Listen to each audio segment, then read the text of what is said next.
Fala pessoal, a paz do Senhor a todos. Meu nome é Antônio e você está no canal Conformados a Cristo. Essa semana começaremos uma série de curtas pregações falando sobre o amor de Deus no plano de redenção. Peço que curta, comente e compartilhe este vídeo. Lógico, para que um dia esse canal seja monetizado, quem sabe, mas principalmente para que a verdadeira palavra de Deus chegue o mais longe possível. O que significa o amor de Deus? Como ele se manifesta em nossas vidas? Antes de entendermos a evidência do amor de Deus, precisamos entender o que não é evidência desse amor. E é sobre esse assunto que nos debruçaremos hoje. Queridos, a evidência do amor de Deus não se dá pelas posses que temos e nem pelas circunstâncias que vivemos, sejam elas boas ou ruins. Deus não nos ama mais quando temos uma vida próspera, quando nossos celeiros estão cheios, quando temos saúde e quando tudo vai bem em nossa família. Da mesma forma, Deus não nos ama menos pelo fato de estarmos enfermos ou pelo fato de passarmos necessidades financeiras, quando temos depressão ou quando algo ruim acontece em nossa família. O amor de Deus transcende o que nós consideramos como fonte de alegria neste mundo. Portanto, se você está em Cristo Jesus e está passando por um período turbulento da sua vida, saiba que você mesmo nessa situação, ainda é objeto do amor de Deus.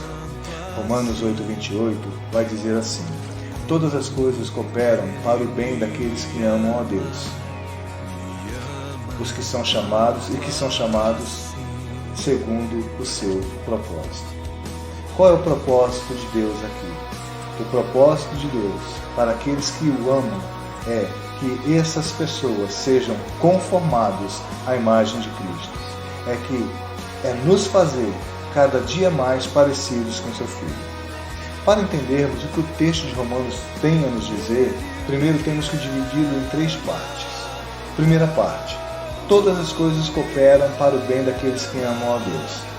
Quem são os que amam a Deus?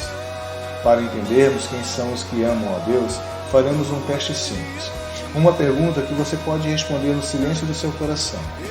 Existe algo ou alguém na sua vida em que, se você perdesse, a sua vida acabaria? Ou seja, sem esse algo ou alguém na sua vida, essa vida sua perderia sentido? Se você se respondeu para si mesmo que não pode viver sem seus filhos, pais, cônjuges, pets, riqueza, poder, saúde, status, saiba que você não é daqueles que amam a Deus. Pois os que amam a Deus podem perder tudo nessa vida. Sofrerão? Sim.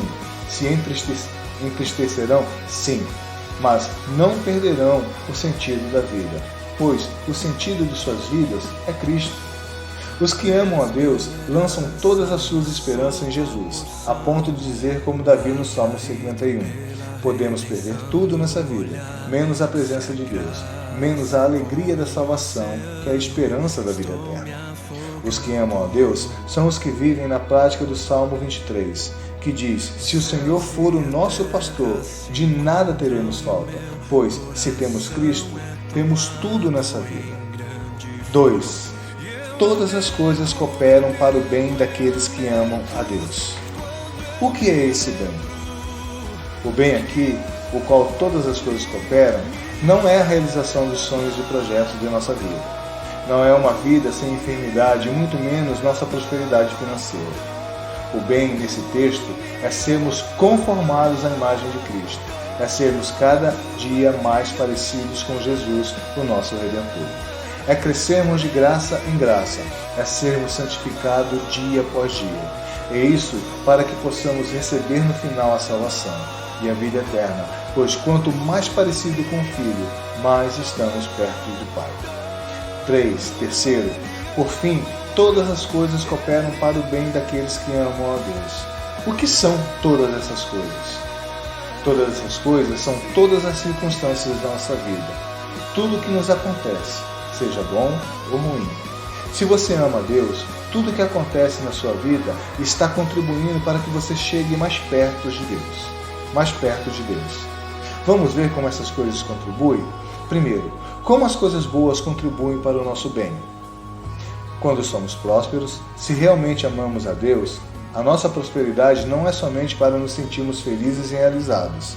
ou para ostentarmos a nossa prosperidade.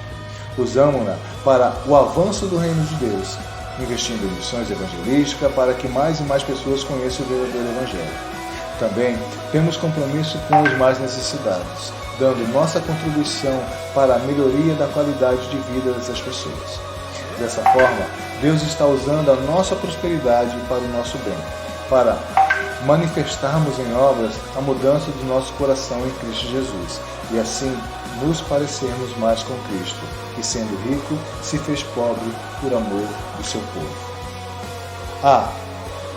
A nossa saúde também contribui para sermos mais parecidos com Cristo? Sim. Podemos usá-la para falar do amor de Deus, para irmos aos perdidos e levar o Evangelho pregando o reino de Deus como nosso Cristo fez, e assim sermos parecidos com Ele. Imagine quantas pessoas gostariam de andar a cidade inteira falando do amor de Jesus se pudessem andar. Se estivessem saudáveis, se não estivessem com uma doença grave em cima de uma cama. Lembre-se, a sua saúde não é mérito seu. Você não tem saúde pelo fato de ser melhor que as outras pessoas que não têm. Mas Deus te deu saúde para um propósito, o avanço do seu reino. Então, para de fazer corpo mole e vá fazer aquilo que Deus te outorgou para fazer. E as coisas ruins? Como elas podem contribuir para o nosso bem? Vamos lá, vamos por exemplo de Jó. Jó amava a Deus? Sim. O próprio Deus declara que Jó era um homem reto, íntegro, temente a Deus e desviava do mal. Jó tinha uma família linda e feliz, e era o homem mais rico do Oriente. Então, o próprio Deus permite que Satanás toque em Jó. Em um dia só, Jó perdeu toda a sua riqueza, seus 10 filhos e sua saúde. Jó acaba em sofrimento com apenas um caco de telha para se coçar. Mas, como todo esse sofrimento cooperou para o bem de Jó?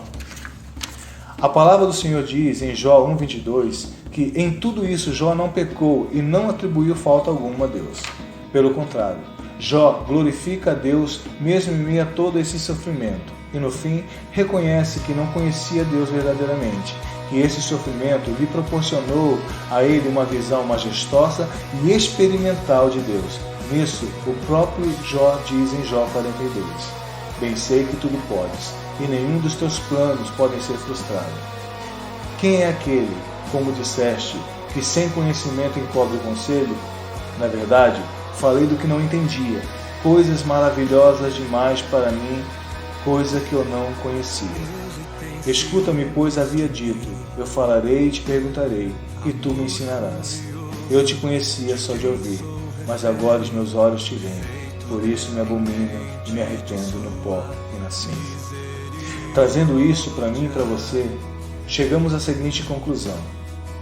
Se nós realmente amarmos a Deus e temos sofrido como alguma circunstância diversa na vida, que a vida nos impõe, temos a certeza que é Deus trabalhando em nós, moldando o nosso caráter, nos tornando mais dependentes dEle, nos levando para mais perto dEle, nos santificando e nos fazendo crescer em graça. E tudo isso para que no fim cumpra-se a palavra que diz, cumpra-se em nós a palavra que diz, aquele que começou boa obra em nós, há de terminar, Filipenses 1,6. E o fim dessa obra é a vida eterna ao lado de Cristo. E isso é o que há de melhor que pode acontecer em nossas vidas. Não há tesouro nessa terra que se compare à glória que aguarda aqueles que lançarem as suas esperanças em Jesus. Entende agora o porquê as posses que temos e as circunstâncias que vivemos não podem ser parâmetros para medir o amor de Deus? O amor de Deus por nós vai além dessa vida. No próximo vídeo, começaremos a contemplar esse amor, olhando para o plano de redenção. Espero cada um de vocês lá. Deus abençoe a todos, em nome de Jesus. Amém.